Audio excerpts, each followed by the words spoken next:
What's up, y'all? Welcome, man. Welcome. Put early in the chat. For everybody that was here early, that was waiting on us, put early in the chat. What's up, Karen? What's up, hey, Miss Keys? What's up, Vin Roy, my brother? What's up, Catherine? What's up, Maurice Moore? What's up, Melanie? What's up, Arms, Salim, Salem, Marcus, Manny, Pastor Linnell? Man, it's good to see y'all. I'm trying to read the names up on the screen to let you know I'm tapped in with you, man. But welcome. Thank y'all for tapping in early to another episode of Next Level Talks. Tonight's topic is going to be special, and I'm excited to teach y'all tonight. And as always, I'm going to do the teaching in the first half. And in the second half, I'm going to answer questions. I want to hear from you live. And it's my goal to be your coach for the next little bit, to give you as much game as possible to help you be successful, not just in speaking, but in life. Come on, I want y'all to be successful in both of them. Y'all, somebody type both of them in the chat. B-O-F-E-F, B-O-H-E-F, both of them. I want y'all to be successful as a speaker, and I want you to be successful in life as well. So I welcome your questions in the second half of tonight. I'm excited for tonight, man. I got the team with me. Put the camera on the team, man. I got Stevan with me. I got Jerry. I got G-Money in the building. Y'all better stop playing with us, man. And, you know, tonight, we just want to add value. That's it. At the end of the day, we do this a few times a month just to add value to you as we're building community, as we're growing. I really want to see you win in every single aspect of life. And tonight, I hope to add some value to you, to bless you, to give you some game, to help you be successful. This is Next Level Talks. Let's go. You go out here and you claim your seat. Oh, I just touched down, now it's time to celebrate. Super Bowl in Vegas, this where the big steppers play. My whole squad will paint the town, but they don't decorate. And my work a bit excessive, check my resume. Keep it a C note. If I'm speaking, I'm the keynote. Super Bowl in Vegas, this where the big steppers play. My whole squad will paint the town, but they don't decorate. And my work a bit excessive, check my resume. Ooh, yeah, ooh, yeah, ooh, yeah, ooh. Dance, dance, dance, dance. What's up, y'all? All right, we back.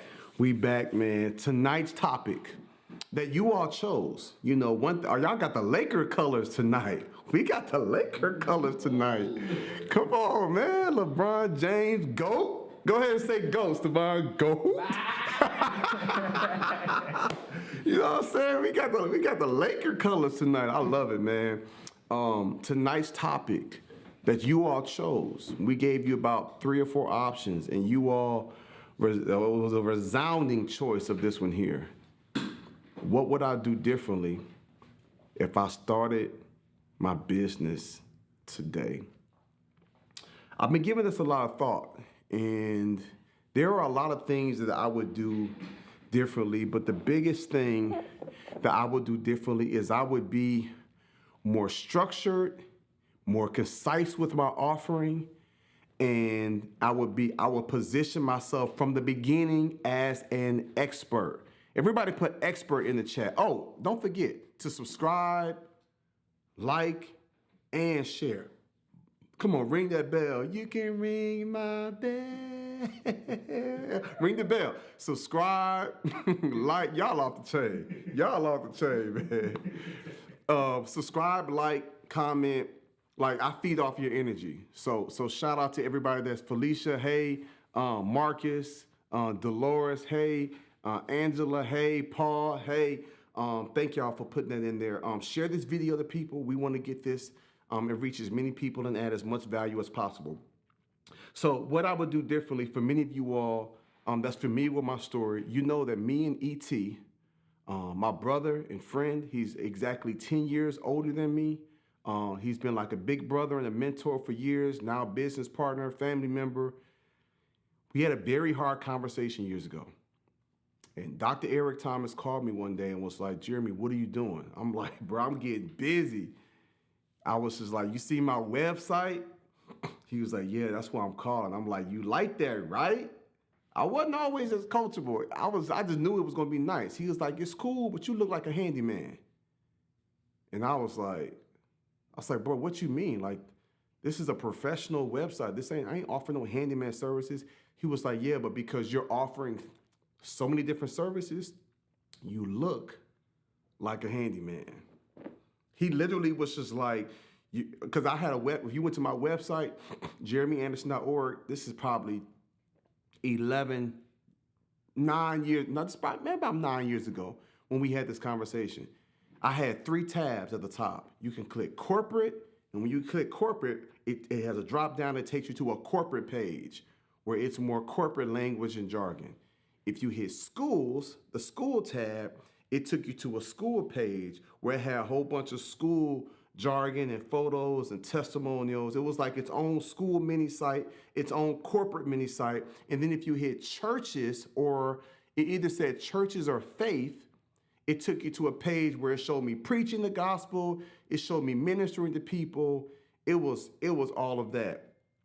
And so Eric was like, you look like a handyman. He said, he was like, the guy, Jay. You know what I'm saying? Like, he can kind of do a little plumbing. He can kind of do a little drywall and painting.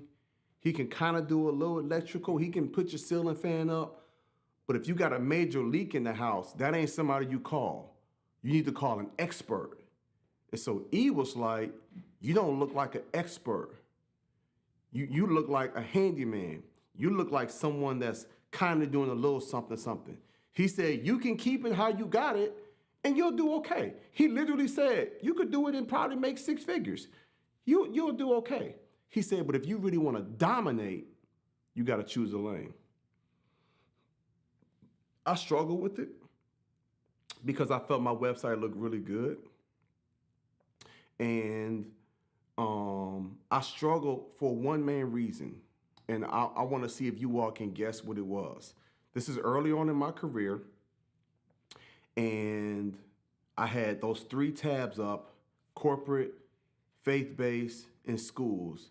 I want y'all to tell me in the chat, why do you think I struggled with removing those and just choosing one lane as opposed to offering all 3? Can we get that back up, or they ain't gonna go? Y'all tell me in the chat. Yep. In the meantime, they said ego. They said pride, audience, pride, working on the ego, struggling on what to focus on. You didn't want to give up on any of the potential audiences that you had. Working on your identity as a speaker. Servant mentality to everybody. Felt like you could do them all. Okay. Sierra said, afraid of missing out on money and gigs. Ding, ding, ding. That's it. There it is. That's it, bro. Afraid of, what's this dust on my shirt? Why y'all got these high definition cameras? You know what I'm saying?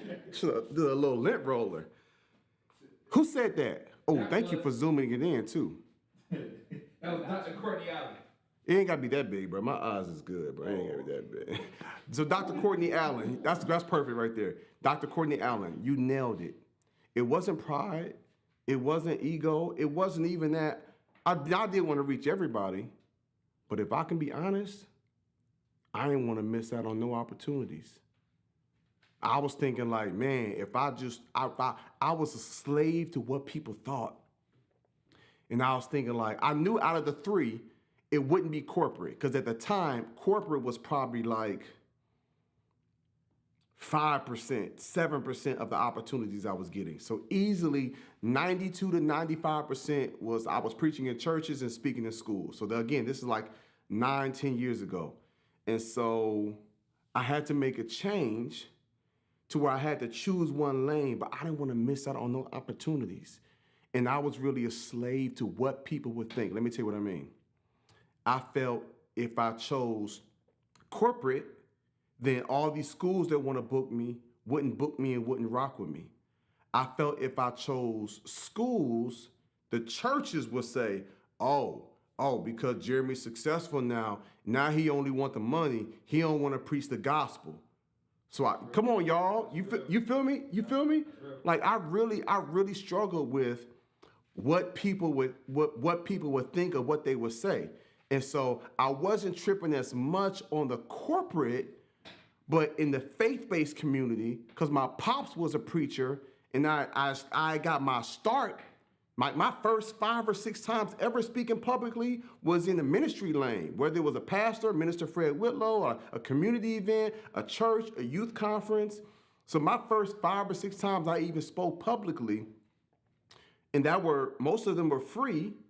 It was me speaking to a church. And so I knew out of the 3, corporate, church, or schools, I knew corporate wasn't it. I knew in that season, I'm in a different season now, but I knew in that season that God wasn't calling me to corporate like that because I wasn't even in demand like that. And you know what I teach y'all all the time? You can't make demands if you're not in demand. And nobody was really demanding like that. Those opportunities were few and far in between. So corporate was out, but now I got churches and I got schools. Now you all are probably wondering, how did I even, matter of fact, if you know, I want y'all to tell me in the chat, what did I do to make a decision? Like, how did I decide which lane I should go with? Y'all tell me in the chat. Y'all tell me in the chat. Latoya said, man, that's my life right now. I know that's right. Prayer. Yeah, that's something I did. Assessment. The market told you. The space that had the budget to pay you. The market, ET. Okay, what were you passionate about? Okay, where can you make the biggest impact? Ding, ding, ding, ding, ding. Now, let me be clear. I made it a matter of prayer, and I sought counsel. One thing about me, I remember my wife probably 8, 9 years ago was like, you always asking somebody for their opinion. I said, boo, I'm not looking for approval. I'm looking for confirmation. Because the word of God says that there is safety in a multitude of counsel. And so God has placed wise people in my life who have been there and done that. So before I go and invest $1,500, $2,500, before I invest time and energy, let me ask them, does this make sense? So I went to ET and was like, yo, E, what you think? And E was like, bro, schools all day. Because I love preaching the gospel, but I also love speaking and motivating kids. But those are 2 completely different messages and completely different things. So E was like, bro, schools all day, they need you. So I asked CJ, y'all know Coach CJ, ET's right-hand man for 20 years. I said, C, bro, what you think? Me and C got on the call. C was like, man, I ain't never heard nobody preach the gospel like you, Jay. He was just like, so I say churches, like you can be like the next big traveling evangelist preacher where all the churches want you to come in and speak. You know what I'm saying? Like I was on that path 10 years ago. And so I remember thinking like, man, and so I was really upset. Like, y'all supposed to be so close. Y'all supposed to be in one accord. You know what I'm saying? Like, Savannah, you feel me, bro?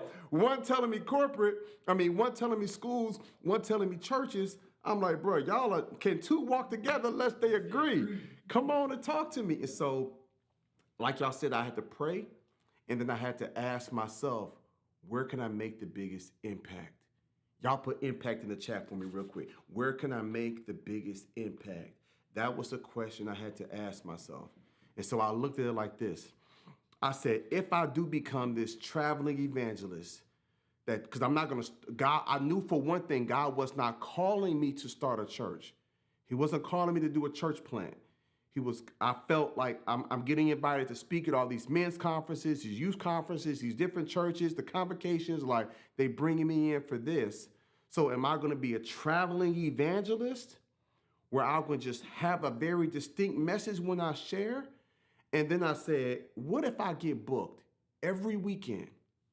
Say if every weekend, Stevan, last I heard, the average church in America has about 150 members. Does that sound kind of accurate? That's right. It's very, very few mega churches. Mm-hmm. So the average church in America got about 150 members. So I told myself, well, what if I get booked at somewhat larger churches? And every church I go to, every Saturday or Sunday, every single time I step in that pulpit, let's just say they average 500 members. At the end of the month, now I done took up all my weekends, you know what I'm saying? But after a whole month, I've impacted 2,000 people. So that was one thing for me to think about. And then I was like, okay, so pretty good opportunities to speak. And then I said, how often, am I needed like that? And then what happens when I leave? Like, how much of a demand is it? I'm like, they pastor is still going to be there to shepherd them. So then I said, well, if I go to schools, what are the opportunities there? And I had just left a school from the West Coast. They had 2,800 students. I impacted 2,800 students in 1 hour. And I said, whoa, it's way more schools. It's way more young people. And unlike the pastor that's showing up every single Sunday to minister them on the weekend, unlike them, ain't nobody showing up on a regular basis to speak and motivate these kids like this. So y'all see what helped me make that decision? On one level, I realized I'm needed more in the educational space, and that's why I can make more impact. And so that's what helped me make. If I could start my business over again today, what would I do? I would not have corporate churches, schools for years. I would have first took the advice. And if I can be honest with y'all, I was not completely obedient when he told me to make a decision. It probably took me a year before I finally humbled myself and made the decision. Because of what I told y'all earlier, I was afraid to miss out on opportunities. And God was like, son, as long as I'm in control of your life, what I have for you, stop preaching it if you're not going to believe it. What I have for you is for you. You ain't going to miss out on no opportunities. And one thing that Dr. Eric Thomas told me, he said, little bro, I promise you this, your gifts will make room for you. Because I was like, but E, you speak at all these places. He was like, but when you go to my website, it's motivation. You don't see all these other little things. But because my thing was, I'm like, bro, you a pastor, you speak for NFL and sports teams, you at universities, you at schools, and you do corporate. He's like, but I'm not branding as all of that. He said, you be dominant in one field, and other organizations are going to find a way to rock with you. So I just put all my focus into the educational space. I use with all my energy and all my efforts and all my might and all my time and all my resources I put into the educational space. And I began to just add value there. And companies still was like, I want to rock with you. Churches was still, I'm about to speak at one of the oldest churches here in Atlanta, one of the mother churches this weekend for Black History Month. And I just found out that they're going to honor me. I'm still getting opportunities to preach at churches. I just preached at a church last weekend, and I'm going to be doing a few corporate events in the next few weeks. So I learned and realized that your gifts will indeed give you opportunities, will open doors, will make room for you. You just focus on who you're supposed to be, and you find one particular lane. If I could start my business over, I would not have wasted those first 3-4 years. 3-4 years of kind of, and can I tell y'all something? Can I testify? Savon, can I tell the whole story, bro? Tell the whole story. Can I tell the whole story? Let me tell you something. It was like night and day. Before, when I looked like a handyman with the churches and the corporate and the schools tab, and I was all over the place, I averaged maybe 3 requests a month. The first week when I completely changed my website and I was just offering schools, when I tell you, I started to get 2 to 3 requests a week. 3 requests a month versus 2 to 3 requests a week. It was like within a week's time of turning it over, I started seeing a large influx. And you know why? And I've shared this with you before, right? So I'm gonna teach it to you again. If you confuse me, you lose me. But if you compel me, you sell me. One more time. If you confuse me, you will lose me. But if you compel me, you will sell me. And what I realized is as I'm speaking and as I'm doing my thing, I was all over the place. So they wasn't able to really, you know what I'm saying? They didn't really see me as an expert. I was kind of like churches, school. The people that want to book me for schools was like, oh, so is he going to preach the evangelize school? People are nosy. So they going to click on the faith tab because they like, why he got faith here? The corporations was like, man, I want to bring him in, but he be speaking to little kids. So maybe he's not our guy, or he be preaching. I hope he don't come here and start talking about Jehovah Jireh and how he our provider. You know what I'm saying? So, but when I cleaned it up and I was like, no, my only offering is schools. My only offering is the educational space. My only offering is students and teachers. Everything changed. Everything for me changed. That's what I will do differently. The second thing, y'all put second thing in the chat. Hurry up real quick. I ain't gonna tell it until 100 people say second thing. I'm gonna tell y'all the second thing, and I'm gonna take my time on this second one, but I need everybody to put second thing in the chat. The first thing was I streamlined it, was like, I'm not doing churches, corporate schools, just in the educational space. But then the second thing I did, which it took me a few years to get here, because you got to build up some stamina. But if I were to start over today, I would create all the programs and everything for every aspect of the educational space. What made me dominant in the educational space? The top one speaker, there was no other speaker that was demanding what I was demanding, that was getting booked the way I was getting booked in the volume for students and teachers. The second thing is I fully gave myself to the educational space. I fully gave myself to the educational space. I gave them my all. I honored the craft. Let me tell you what that looks like. Students. I wasn't just speaking to students. I was speaking to students, but then I had merch for students. T-shirts that would say next level students. And then in addition to the merch and the speaking, I also had curriculum. In addition to curriculum, I also had a next level student video series where I would have students all across America send in video questions with a selfie phone, send me DMs, or the principals or teachers would email it to me. Hey, Jeremy, how do I handle this if my mom just got a divorce and I'm upset with my dad? How do I handle it? Or I would get other pictures or videos from students saying, my best friend is dating my girlfriend. How should I handle it now? Like, they dealing with real life stuff. Somebody else, I've been having suicidal ideations. How do I handle this? What do I do if somebody is bullying me at school? You know what I'm saying? Like, how do I handle it if a teacher is hating on me and I feel like they always attacking me every day? Like, they hit me with real questions. I did not just speak to the students. I said, how can I add maximum value to the marketplace? I'm going to grab that microphone and speak. I'm going to type and write curriculums. I'm going to record and produce video series, and I'm going to create merch for them. And I ain't just do that for students. I did the same thing for teachers.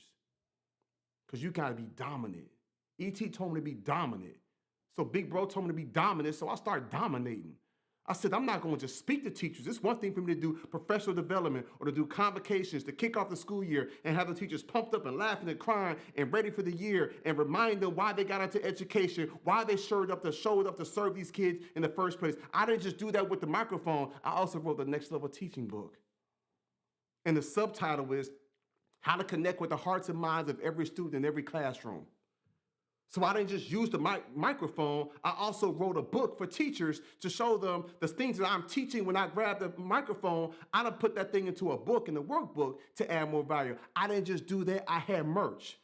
Now I got different color combinations with teachers wearing next level teaching t-shirts.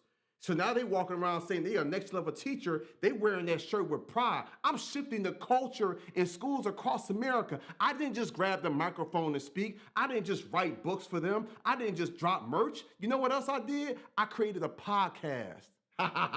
The Next Level Teaching Podcast, or my boy Ryan, who was an educator for 20 years, Tori Rodriguez, award-winning educator, and the three of us, like the Breakfast Club, we sitting around at the round table, taking questions, waxing deep, pouring into teachers, loving on them, encouraging them, teachers sending questions, principals are sharing that. Teachers is loving it so much. They like, we need to have Jeremy come in and do professional development. I'm just adding value. So I've got the merchandise. I've got the books I've written. I've got the video series and the podcast for teachers. And on top of that, I'm using that microphone and I'm making an impact. So those are the 4 things I did. And guess what? Shh. I didn't just do it for students and teachers. I promise you I didn't just do it for students and teachers. I also did it for parents because I realized something. For student achievement to rise, parental involvement is key. So I created the Next Level Parent t-shirts. So now parents are saying they a next level parent. What makes them a next level parent? Don't be calling the school with drama. Don't be snapping and going off on these teachers. You know your kids is crazy. They drive you crazy. They drive the school crazy. Stop coming to your child's defense every single time. They not little angels. You know what I'm saying? Like, stop being ratchet. Like, go through their homework with them. You know what I'm saying? Like, have meaningful conversations with them. You know what I'm saying? Like, I'm really challenging parents to take some time and breathe and be more present with their children. Then we got the merch. I'm doing parent nights.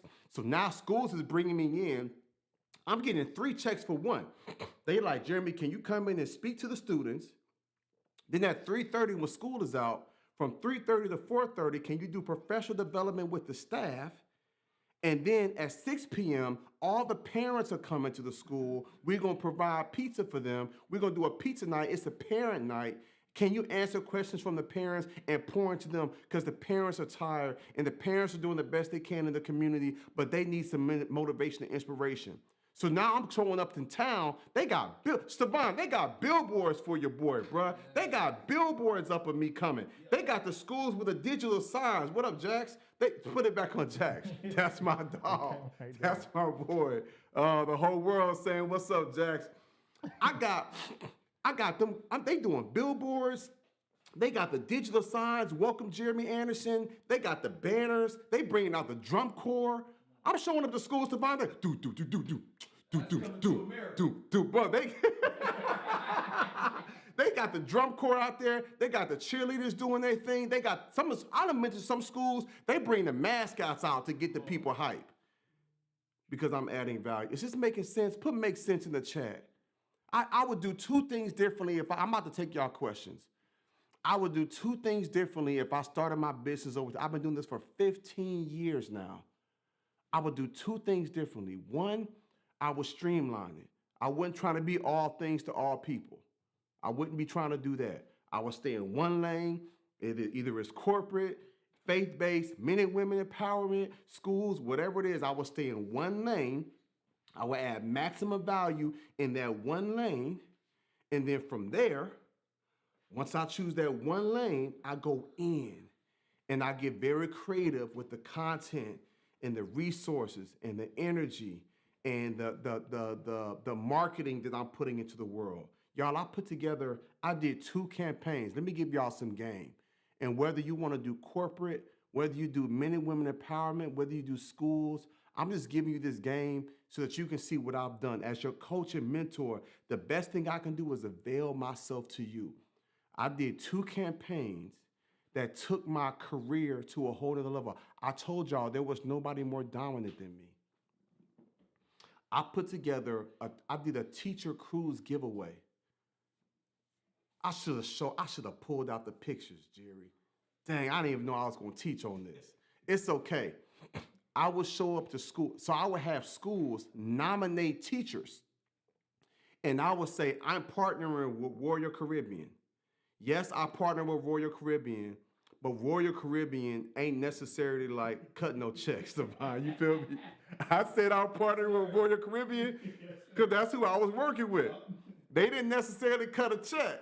You know what I'm saying? But I would show up at schools. I would have teachers get nominated. One of my favorite ones that just blessed my heart.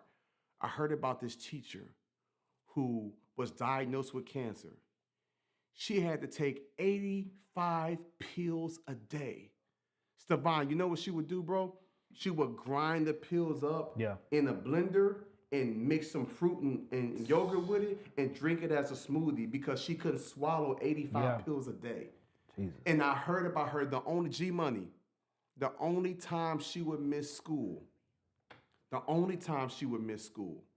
is if she had a doctor's appointment. Wow. And she would show up and she would wear her wig and she would be as the low energy, but she would do the best she could. So I would get amazing teachers like this that would get nominated, and then me and my wife would just decide who we gonna bless. Now at this point, we got resources. I'm getting booked like crazy. So, you know what I'm saying? I can make it rain in the cafeteria. You know what I'm saying?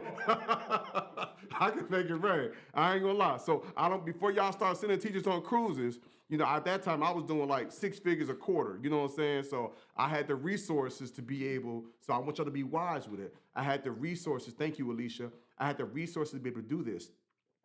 But I showed up at this school. I want to do something special for her.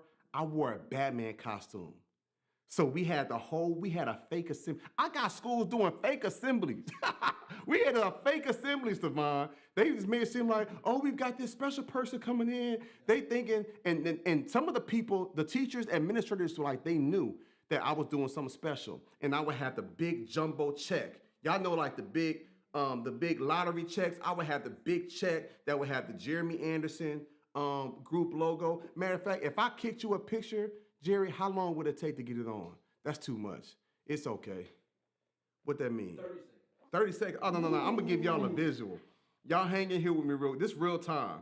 I need to give y'all a visual because I want y'all to see the level in which I went to make maximum impact in the lives of these people. All right, so Jerry, I'm gonna send you two pictures.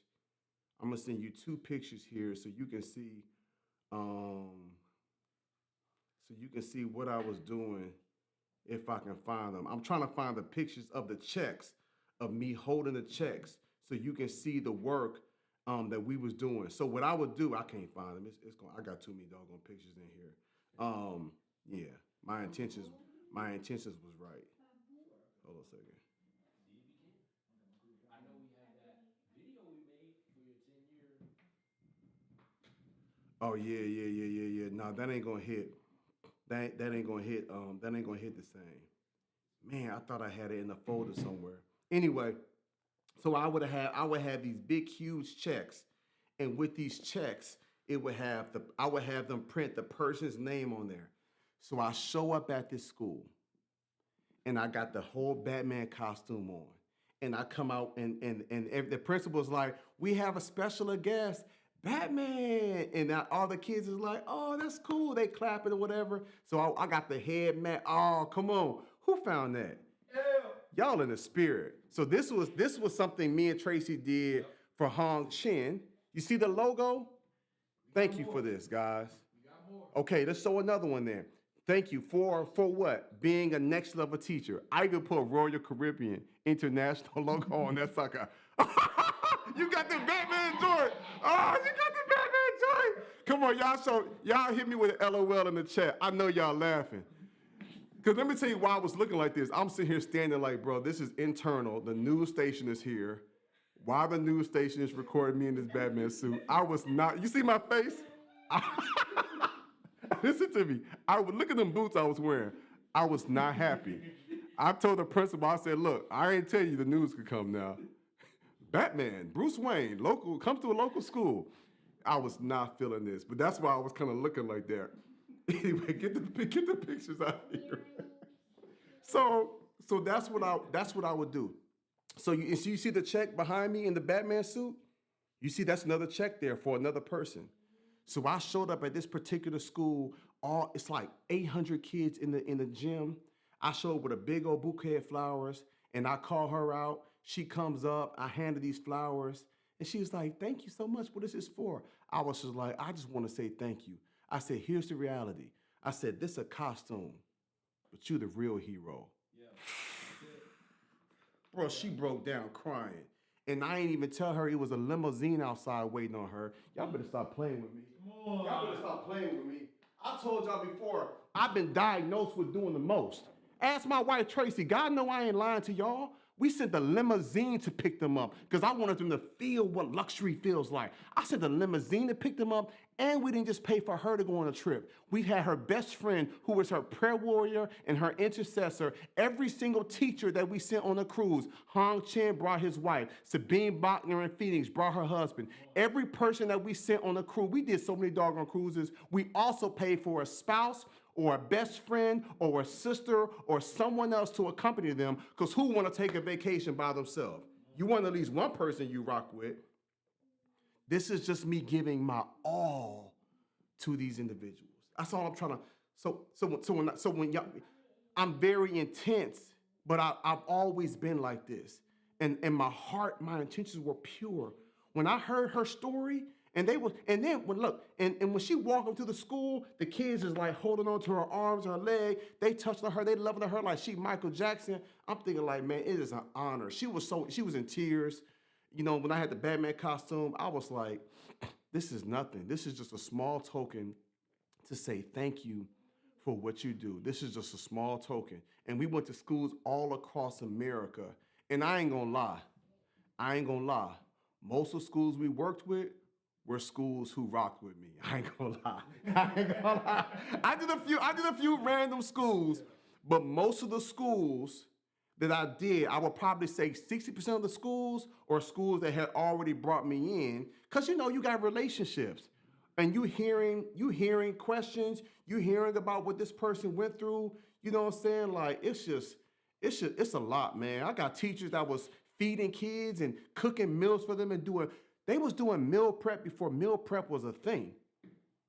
So I'm sending kids on vacation. Imagine a teacher come to school when the bell rings before Timmy and Raekwon and Stacy leaves to go home. They says, hold on, here you go, honey. I'll package dinner for you.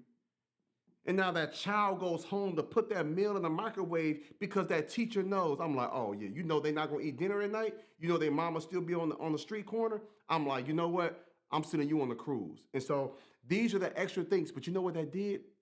That got attention. Now you got people on LinkedIn. You got people on Instagram. Don't get it twisted. I did that out of the kindness of my heart, but I'm not a numbskull. I know that that's gonna go viral. I know that people are gonna talk about that. I know that people are gonna share that. I know that people are gonna be scrolling on Facebook and see teacher wins cruise vacation and watch that video and hear her story, and then they be in tears, and then they share, and that thing that got shared so many times, I knew what that would do for my business, so it was a win-win. I've been investing in myself. And the second thing I did, the second campaign I did, is I went on a journey to reach 1 million. You good, Jewel? I went on a journey to reach 1 million students. And I wish I had those flyers. It's okay. I didn't know I was going to even teach on this. I would come with I did the initial video. Hey guys, Jeremy Anderson here. I just want y'all to know that and I don't know if we still have that Instagram page of the next level students or next level teachers. But I know it would be there, the updates. But I would have these flyers years ago that would say like, I did the initial video where I would say, hey guys, Jeremy Anderson here. You know, kids are struggling. You want to help people understand the vision. You want to get people around the vision and mission. So I was intentional about saying what the stats is. So I would say 1 out of 6 kids is struggling with this at home.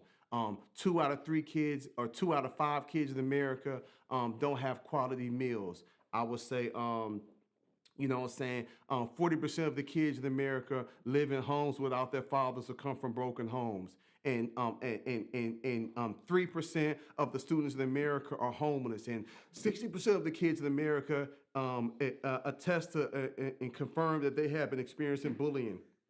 So in that video, when I was casting the vision, I would have stats.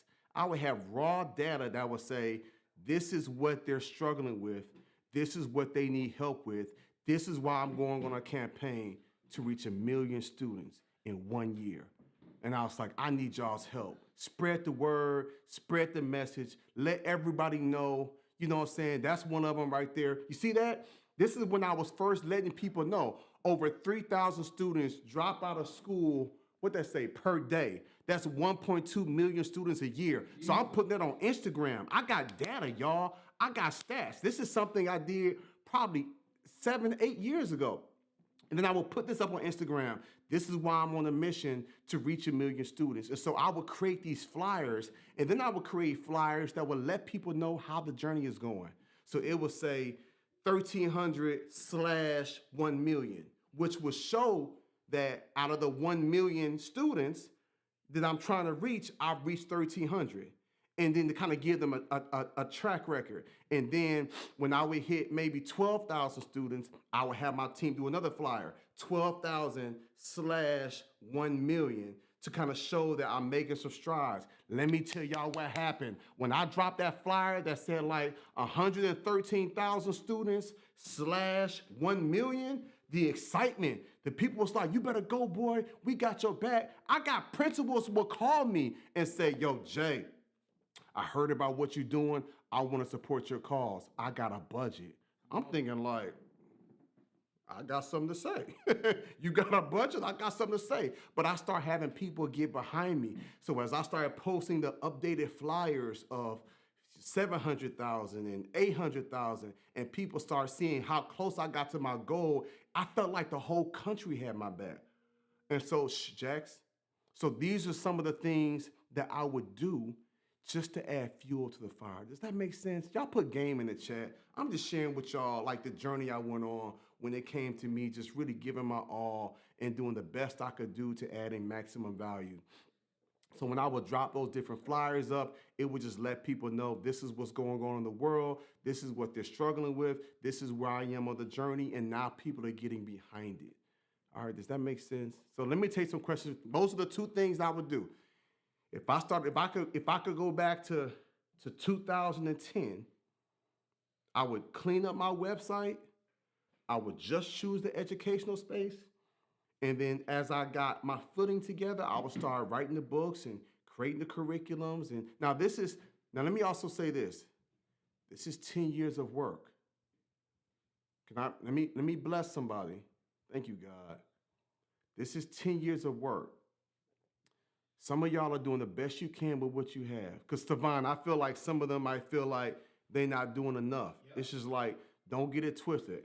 At this time, by the time I started writing books, by the time I started creating curriculums, by the time I started doing video series, I was already a six-figure speaker. So I had extra resources. Come on, y'all. You got to keep putting money inside your business. You have to keep investing in your business. Warren Buffett, one of the richest men when it comes to real estate and stocks and trading, you know what I'm saying? Like, he's still investing. You know what I'm saying? Like, that's what the wealthy do. We continue to invest in ourselves, in our business, in our purpose. You have to continue to invest in your business. And so if you really want to grow and scale, so I want to just encourage somebody that might feel like, man, you're not doing enough. Nah, sis, you're doing the best you can. Say, bruh, you're doing the best you can with what you have right now. These are the things I did over a 10-year span. And so the first thing I did was write the next level teaching book. Then I wrote the next level parent book. Then I created the next level students curriculum. The merch was one of the first things I did. Then I began to create video series. You know what I'm saying? So it's like I began to, you know what I'm saying? I didn't start the podcast until maybe 4 or 5 years ago. But before I did the next level teaching podcast, I had the next level teaching book. Before I had the next level teaching book, I had teachers wearing the next level teaching shirts. And so just know it was a progress. Every year there was a new project, there was a new initiative that I was adding to. And then you look up after 6, 7, 8 years, it's like, yo, my man got books, he got curriculums, he got programs, he's got merch, he's got video series, he's got podcasts. There is no one that was more dominant in that space than me. And so all this to say that whatever you choose to do it with all your might. Yeah. Do it with all your soul. Do it with all your energy and your effort. Let's get to these questions. I want to hear from y'all. Let's get to these questions. I didn't realize it was so late. I hope that was helpful. Was that helpful? Y'all just let me know if that was helpful. Yeah. We got a couple more that's coming in. All right, so I want to get some questions. I'm ready whenever y'all are. Yep. Outreach Arm asks, how can you incorporate faith into school talks? Faith is an important part of their message. It depends. You can't. I will say this: you can't, but you can. If you go into schools and you talk about how kids gotta have faith that things can get better, they gotta have faith they can make it out the hood. They gotta have faith that one day they're gonna be able to take care of their mama. You're good there, but you can't go to these schools and proclaim your faith. I had one of my friends that was a mentor in California hit me years ago. It's like, Jeremy, I know it's eating you up that you can't proclaim the goodness of Jesus. I said, it's not. He was like, what? I know you love the Lord. I heard you preach the gospel. I said, I do love the Lord. I love to preach the gospel. But they not booking me to evangelize. They are booking me to speak, to inspire, to motivate, not to preach, not to be a minister of the gospel. That is like me having a restaurant. You come to my restaurant and you order chicken parmesan, but I bring you brisket. It's like, you ain't asked for brisket. You asked for chicken parmesan, but I'm like, hey, but I just pulled this. I just killed that calf in the back. I just got that fresh brisket, boy. That lean cut. You like, that's cool, but I didn't ask for brisket. I asked for chicken parmesan. So for you that's wondering, outreached arms, when I'm going to schools, I am speaking about faith. I'm not speaking of my faith. Now I might get real clever and be like, I begin to work on my character. I got active in my local church. I might say something like that as I talk about my transition. And as I begin to get my life back on track and work on my character, I might use that language, but I'm not up there talking about God. I'm not up there ministering. I'm ministering in a different type of way because they brought me in to speak, to inspire, to motivate, to talk about the value of education, to talk about responsible decision making, to talk about their worth, their value, to talk about anti-bullying. So they bringing me in to talk about these particular things. And so I could not let my love for Christ overshadow that and say, bump what you want. I'm going to come in here and minister. You can't do that. That's not good for business. I hope that makes sense.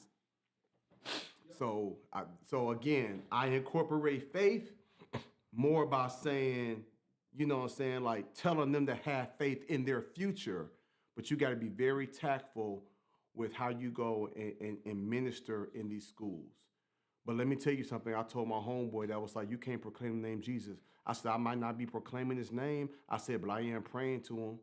I said, I am praying. I said, I promise you, bro, I'm in before I get out that Suburban, before I get out that Uber, before I walk in the gym, when I'm backstage, I'm praying like, Holy Spirit, you are welcome here. Come flood this place and fill the atmosphere. Your glory, God, is what my heart's long for. Like I'm sitting there, I'm praying like, God, move in this space. And so as I come under the mantle, under the assignment, under the title of a motivational or inspirational speaker, I'm really coming to minister to them and minister to their souls in the most purifying way. Now I got principals and teachers coming to me saying, I don't know what I just experienced. They saying stuff like, there's this thing called the anointing. Have you heard of it? I'm like, yes, ma'am. I got students come to me saying, are you a preacher? Like, do you believe in God? I'm like, yeah. So there is a way where you can let, his word says they worship me with their mouths, but their hearts are far from me. So I ain't got to say, Jesus, his spirit resides inside me. And that's what breaks change. I hope that was helpful. All right. Okay, it looks like someone's asking, I believe they have 3 children, I'm not 100% sure, but they're asking, how should they go about pitching to schools and churches? Their speech would be on speaking up against abuse and healing after trauma with God. So kind of a little bit similar to what you just talked about, but they want to do schools and churches and talk about healing, but also more of a spiritual, holistic way about that. So that's exactly what I just talked about. Like you got to choose. Either you're going to be in schools or you're going to work with churches. Either you're going to inspire and motivate, and give a message of hope, or you're going to go and evangelize. But I would not give you any advice that says that you can, because that ain't the question that's up there, Jerry. What's your advice on capitalizing? So listen to what I initially said, and I would stay away from that. I know that you want to find a way to minister in these schools, but if that's not what they booking you for, and if you feel like you just gotta minister in schools, then you can go and do Christian private schools. You know what I'm saying? But the average public school is not gonna allow you to come in and minister like that. And so I would say keep it completely separate. So I think you need to make a decision now, family, how would you suggest I go about pitching to schools and churches? Yeah, my speech would be on speaking up against abuse and or healing after trauma with God. Advice, please. So let me say this, the well within,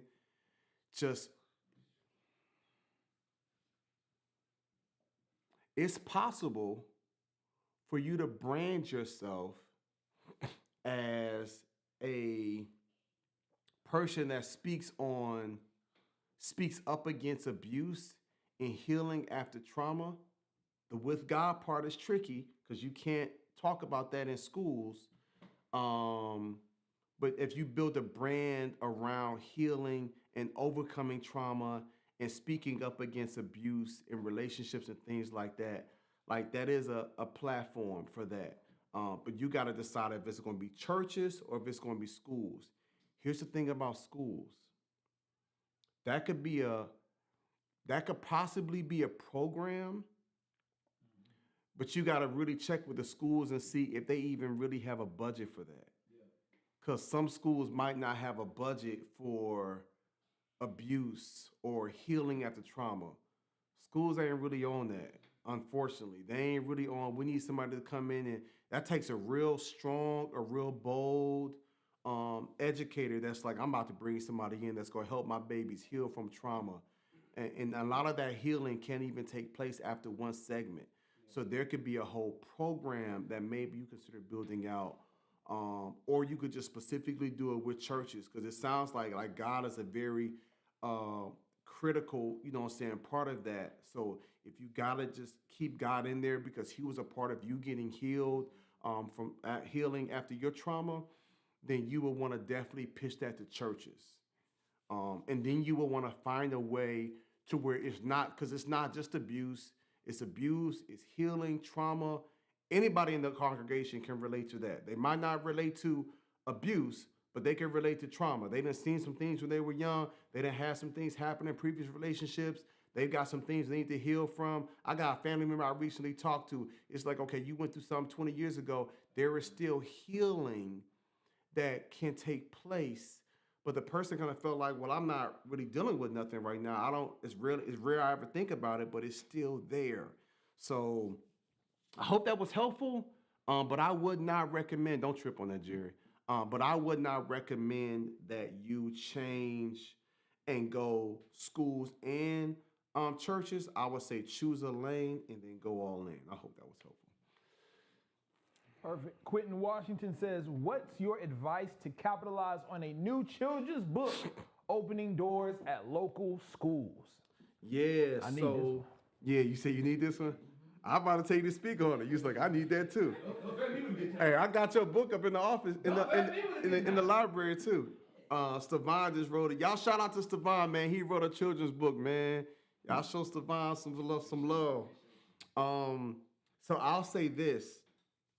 You want to take the first 100 books and sample them things, bro. Think about a person like that got a mixtape. You know what I'm saying? You from around the way, Quentin, you got a mixtape, you in your trunk, you gonna give it to somebody, see if they like it, and then see if they come back and buy some more from you. You know what I'm saying? It's like when you in the mall, you wasn't even hungry, but that little Chinese lady gave you that chicken, and you didn't hit that orange chicken, and she like come back at that orange chicken and hit you like, ooh, that's good right there. Now all of a sudden you hungry, and now you wanna shop with them. So I would say to take your books and go to schools. The same way I've been teaching individuals to do donut runs. Now you can pull up with, as opposed to donuts and EPK, now you pull up with donuts in one of the books. Hey, Principal so-and-so, my name is Quentin. I'm a national, don't you dare say a local, motivational speaker. I am a national, professional, educational consultant, motivational speaker, whatever you call yourself. And I wanted to bring you a free copy of my children's book. I really think this would be something that would add value to your students. In addition to the book, I also do motivational and keynote assemblies as well. And now you plant that seed. That's what I would say do. And I don't know if you print 200 copies, 1,000 copies, but you take 50 copies and plant seeds. I done did that for years. I got real aggressive one time. I mailed out over 100 next level teaching books. I told y'all I am a savage. I mailed out 100 next level teaching books to conferences, educational conferences, and superintendents across the globe. Because I knew I'm gonna sell these 100 books. I only need one school to rock with me. And out of 100 books, I had 3 schools rock with me. One brought me in to come in and speak for their staff, and they ordered books for all their staff. Another one had me come in and do a whole tour in their district. Another one had me come in and work directly with their staff. So you got to just plant those seeds, man.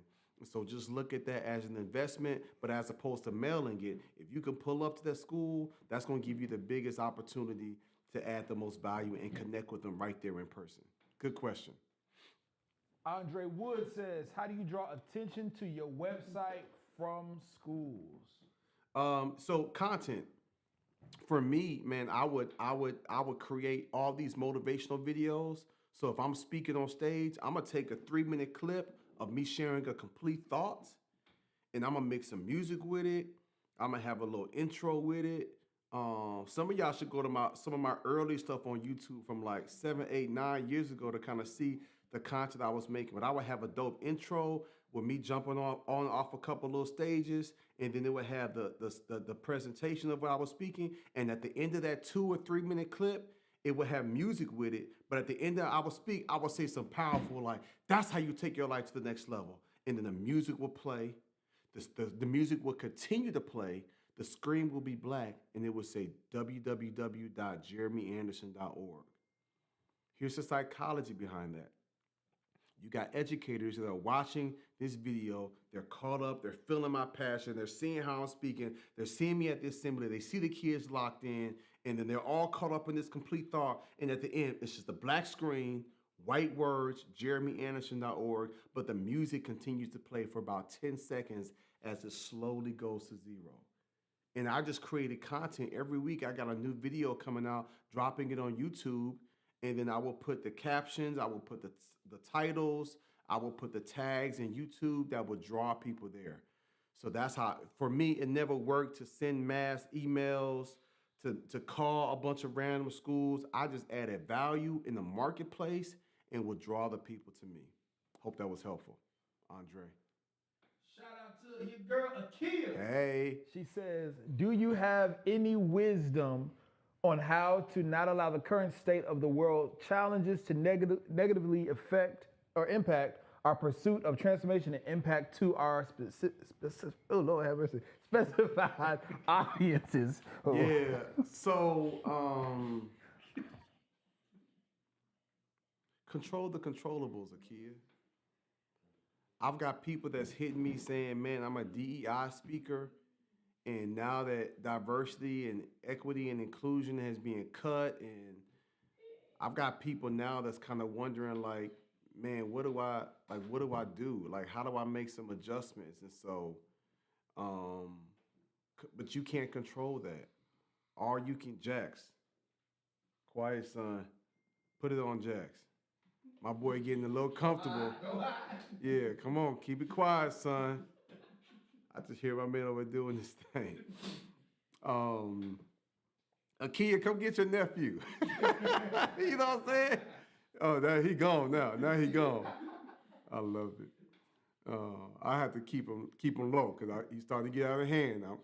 If I hear you, they hear you, my boy. But Akia, I would say control the controllables. You know what I'm saying? Like if you can't, there's certain things that we can't control. There might be some pivots that we can make in the marketplace, but you just keep adding value. You just keep creating content. You know what I'm saying? You just keep pulling up. You remember the last conversation we had? You just keep pulling up on them organizations and let them know that you're here and that you exist. That would be the most important thing I would say do, because wisdom on how to not allow the current state of the world challenges to negatively impact our pursuit of transformation and impact our specified audiences. Like, we got to stay locked in. We got to stay focused. We got to stay pumped up. We got to stay motivated. And even when we're not motivated, we got to stay optimistic of what's to come from the future. And so I don't know if that really answers your question, but I know that, you know, for a lot of people, because of what's happening politically, because of, you know, new things is being rolled out, like there are some people that's just like, man, I got to completely change even my approach because certain things won't be accepted now. But this is the Adjustment Bureau. That's what we do. We make adjustments. You know, we don't have the luxury of staying stagnant. We have to make adjustments. Akia, when I first did my very first curriculum, it was for middle school and high school students, whether you was in 6th grade, 8th grade, 9th grade, 12th grade. It was one book that was written to connect with kids from 6th to 12th grade. And I'll never forget having a school district in Texas, Elgin, our independent school district in Texas. They wanted the curriculum, but they said, Jeremy, on the cover, it says Common Core. I said, yeah, well, it was written in alignment with Common Core. She was like, well, here in Texas, we view Common Core as Obama Core. Well, Texas was a red state. So Texas predominantly is Republican, but Common Core, the philosophy behind it, that was instituted from Barack, it's in a Democratic president. And so they were like, we love the content, but my board is not going to buy these books if it says Common Core. Let me tell you what I did to Kia. I said, that's not a problem. I will print how many thousand copies you need. I will print all them books. I will not. She said everything on the inside can say the same. But if my board members see a book that say Common Core, we got our own little thing, they call it Obama Core, it's going to be a problem. I said, not only will I omit that, but a key, because I'm a savage, I printed the books and they wasn't green no more. They was purple because that was the school district's color. So I done customized that sucker, took off Common Core principles, left that part off, and changed the color from being a mint green book cover to being purple, a lavender color that will more match the color of their district, to customize it for them. Because that's a big check. And I'm like, I need to secure the bag. So sometimes we have to be willing to make pivots and adjustments, but you keep your heart pure, you keep your intentions pure, and you keep on adding value, and you let God deal with the rest. All right, let me get a couple more questions. Now it's 8 o'clock, Jay. So I just want to make sure. All right, appreciate it. All right. But the next question does state, I got you, Jackson. Give me like 30 seconds. It says, my lacrosse mentorship program is thriving and high school teams bring me in often, but their budgets are limited.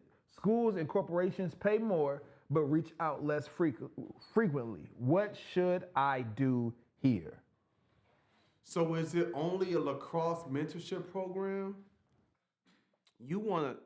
Mr. Davis, you want to really diversify your program to where it's a mentorship program, period. Because if it's lacrosse and you only working with high schools and teams, you need to be thinking, how can I work with the football team, the baseball team, the basketball team, the wrestling team, the hockey team, the volleyball team? You know what I'm saying? How can I work with middle schools? How can I work with high schools? And so you really want to be intentional to maybe say in this new season, all right, they reaching there out, but they got smaller budgets. Don't switch and go to all of a sudden the corporations, because corporations ain't gonna want no mentorship program. Your sweet spot is the schools. I would just recommend that you are more diverse with the opportunities that come your way. That is I teach often about having 3 types of shooters, AKA marketers. Machine gun is like, I'm trying to reach everybody all over the place. Shotgun, one direction, wide enough to hit multiple targets. But a sniper, one shot, one kill, is very lean, very linear, like very niche. This is very niche. You don't want to be a sniper shooter because you miss so many more opportunities. I would challenge you, my brother, to see how can you create a sports mentorship. Come on, I'm giving you game, bro. This might be a stretch. This is going to be more work for you, but it's going to be way more money, way more revenue, way more opportunities, way more schools rocking with you, because most schools don't even have a lacrosse program. All right, let me get the update. He says, I do all athletes, but I didn't know if he was too niched or not. So he was saying that he does have something for all athletes. Okay, so then do that then. To kill the lacrosse, because most schools don't have a lacrosse. That's a pretty prestigious school, bro. They got lacrosse. They might have polo too. You know what I'm saying? Like, stick with a sports mentorship program. That way you're able to reach all the folks. And then when you teach, you talk about your experience. I'm imagining you didn't just choose lacrosse. I'm imagining you got a history with lacrosse, but that's what I would say do. Switch that and just put all your energy into a sports mentorship program. And then when you really spicy, put it to a young leadership mentorship program and completely take the sports out. What does it look like when you look up Mr. Davis, Sayer, and look up in 2026 or 2027, and you're like, I got 2 programs in schools. I got a sports program for athletes, and then I got a leadership program for students as well. That's going to be a game changer. All right, let's go. Nate Evans, My man. He said, being that you dominated for so long in the educational space, when did you know it was time to pivot into corporate? So for one, my pivot was wrong. and if I would do things differently, knowing what I know today. But I think for me, it was Crump. It was Coach Crump, Nate. You know, we were having a conversation one day. I was talking to somebody, and I was like, "Yeah, I'm one of the top youth speakers." And Crump pulled me aside and was just like, "Bro, you own several, thriving, successful companies. You were the best CEO I've ever worked with." He was just like, "Bro, you are so much more than just a youth speaker." He's like, "I done seen you speak at men's conferences, having grown men cry. I done seen you preach. I done seen you work with some of the top companies across the world." He just got back from Australia with me, speaking in front of tens of thousands of people. Stevan, Jerry, y'all was with me. That Australia trip was crazy. That thing was crazy. And so he's seen me speak on some of the biggest stages. He was like, "Don't you dare say that you were a top youth speaker." He was like, "You were one of the top orators, communicators, speakers in the world." And so that's when I knew like it was time for me to pivot. Because you know what it is. You know what they say, right? A picture don't appreciate itself because it's stuck inside the frame. So when I realized, like, man, I do got some really good leadership qualities, skills. I have built out a framework. I have been, and I do get opportunities to speak in corporate. I was like, it's time to cross over. So I was like, I'm gonna let y'all, take over this educational space, but I'm gonna cross over here. But my crossover wasn't AI. Like I did that, Allen Iverson. It wasn't the best.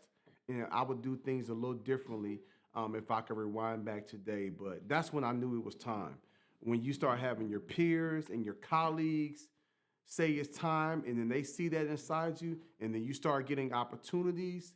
So I spoke for one of the largest financial leadership companies globally in the world.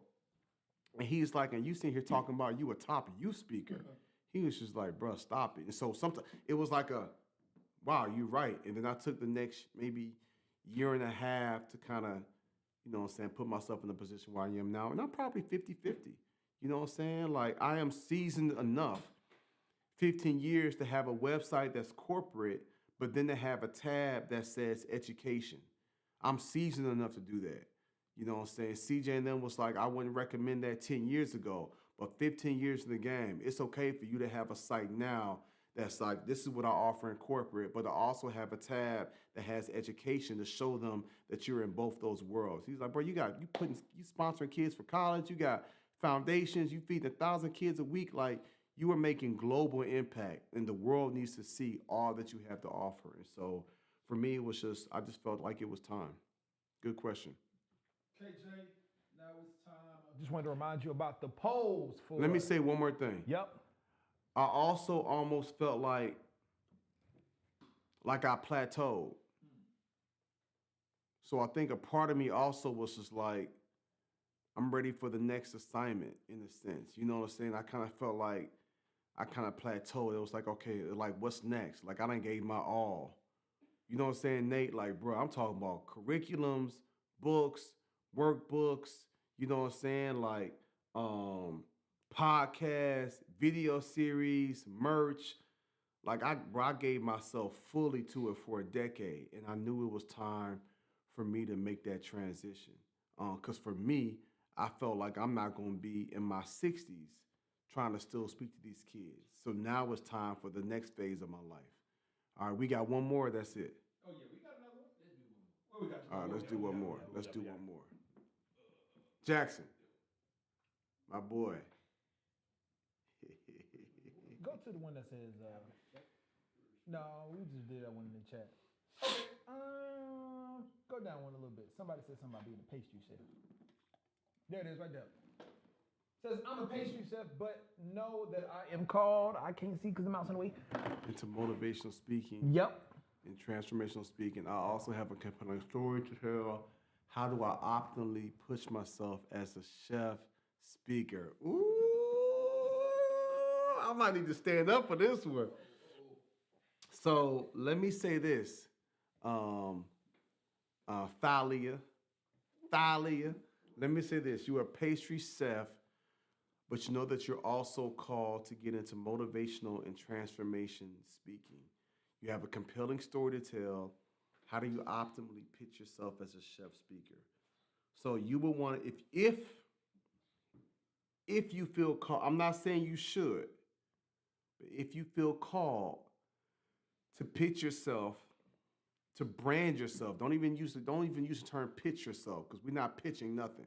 We're going to brand and we're going to market, and the world is going to come to us. I can't see a world where, as a pastry chef, a culinary chef, you get very creative. I could see you take the stage and say, today, I'm going to teach you something. I've mastered the arts, culinary arts, for the last 10 years, 8 years, 20 years, however long you've been doing it. And I'm going to show you the recipe to success. And then you get clever with it. 2 ounces of self-esteem, a pinch of faith. Come on, mustard seed. You know what I'm saying? A cup of endurance. Like, you can get real creative. Come on, y'all. I'm trying to cook a little bit. You can get real creative with how you offer yourself to the world. So you can give analogies.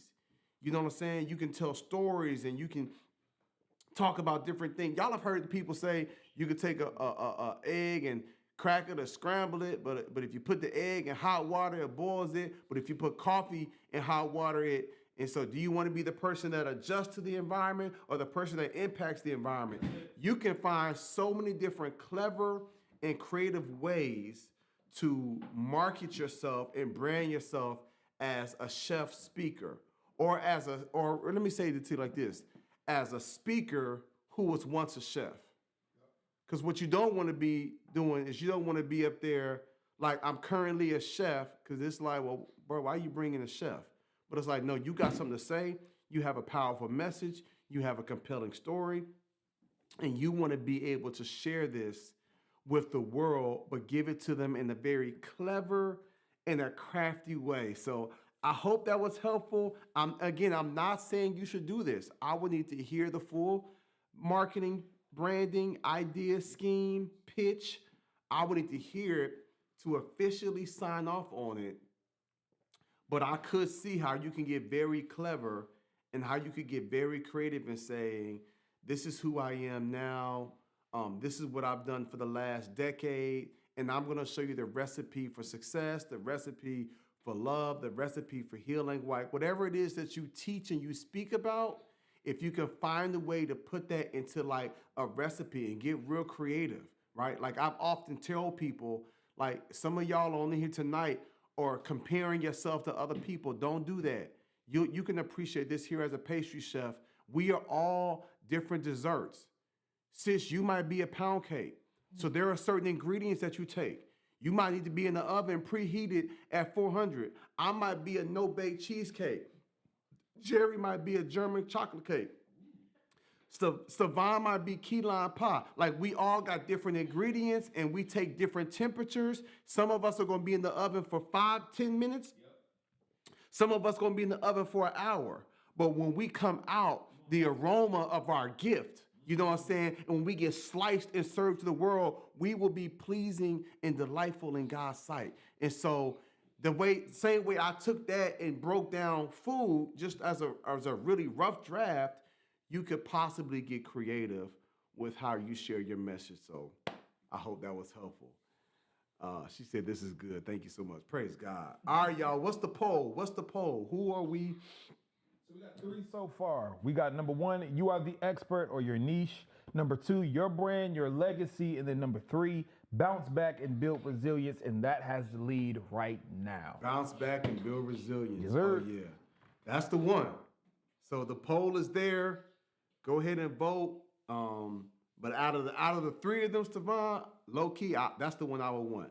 Bounce back and build resilience. Yeah. You gotta give the people what they want. Yeah, I'm in the season now. So that's what I want to give y'all, and that's what y'all want.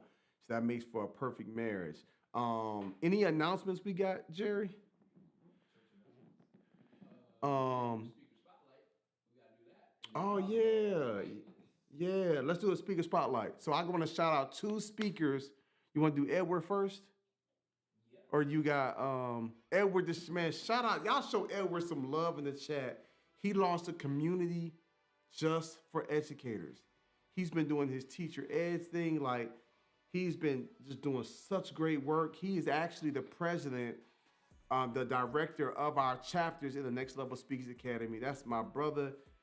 He holds me down. Such an amazing husband and father and speaker and entrepreneur and businessman. But now to add more value in the educational space, he has now launched a community for educators that will pour into them, that will encourage them. And guess what this community is going to do?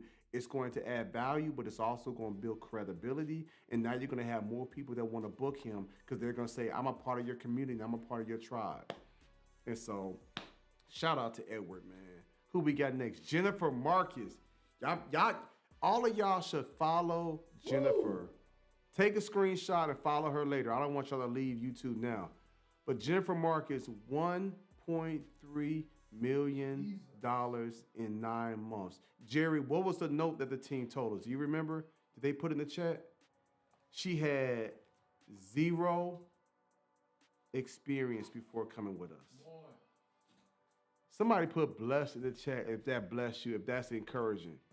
Jennifer Marcus, 1.3 million. She's building a school right now in Johannesburg. But that's what you do. When you build wealth and you got resources, that's what you do. You build schools. You know what I'm saying? You be a blessing to be. Ain't that what you told me, Jax? God has blessed us to be a blessing to others.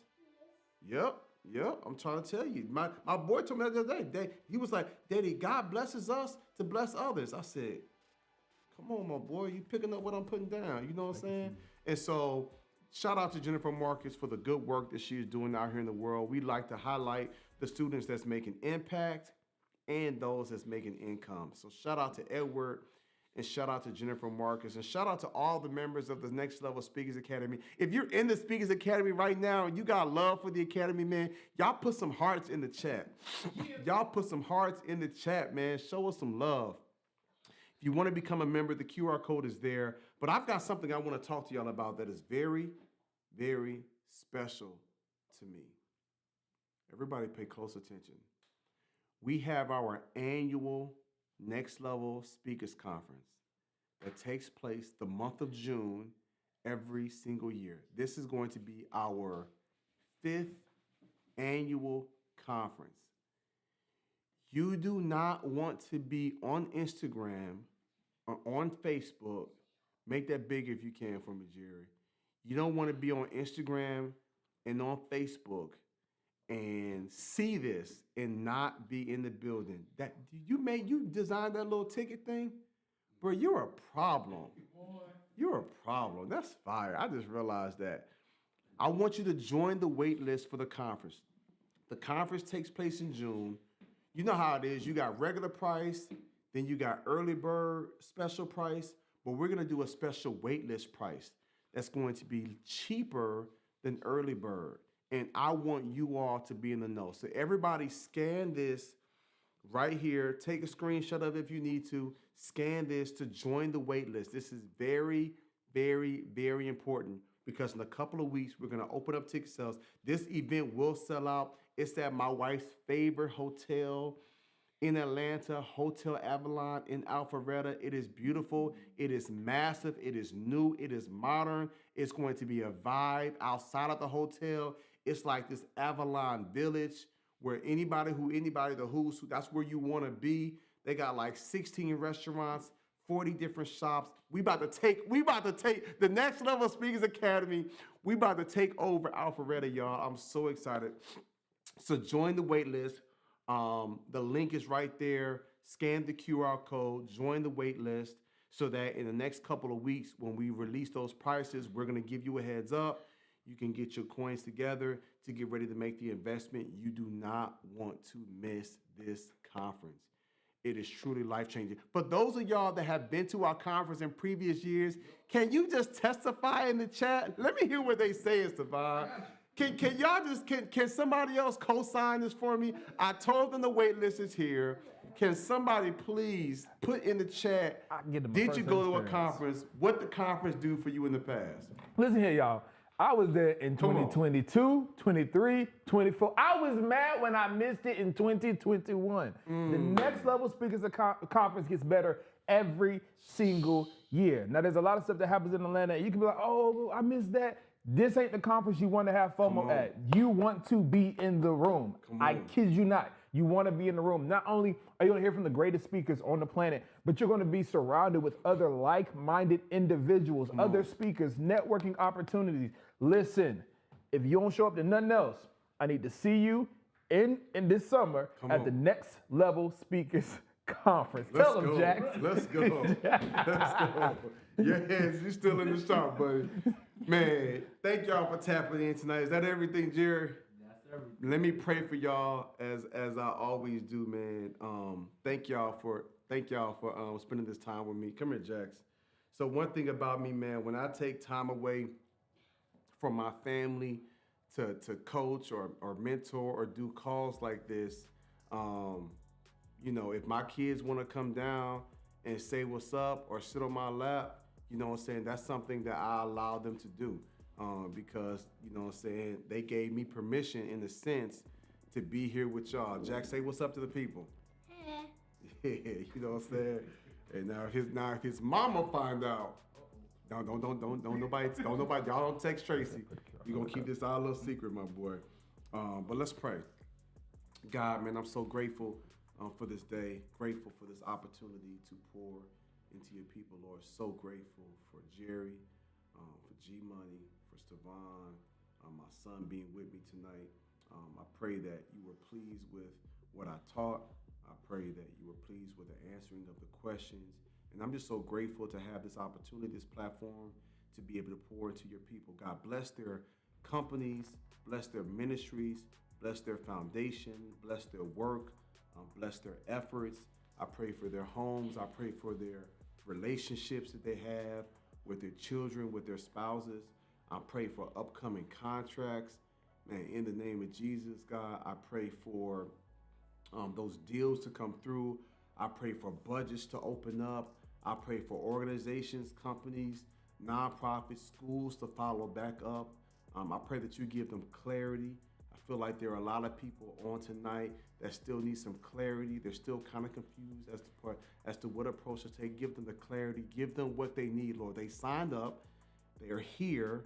They're growing. They have something to say. They want to be used by you. Bless their efforts. Order their steps. And together, God, we're going to change the world. We love you and we thank you. I can't wait to be back with my people again in a couple of weeks. In Jesus' name we pray. Amen. Amen. Amen. Man, y'all be blessed. Thank y'all so much for tapping in with us tonight. We will see y'all in a couple weeks. I'll see y'all then. Let's get it.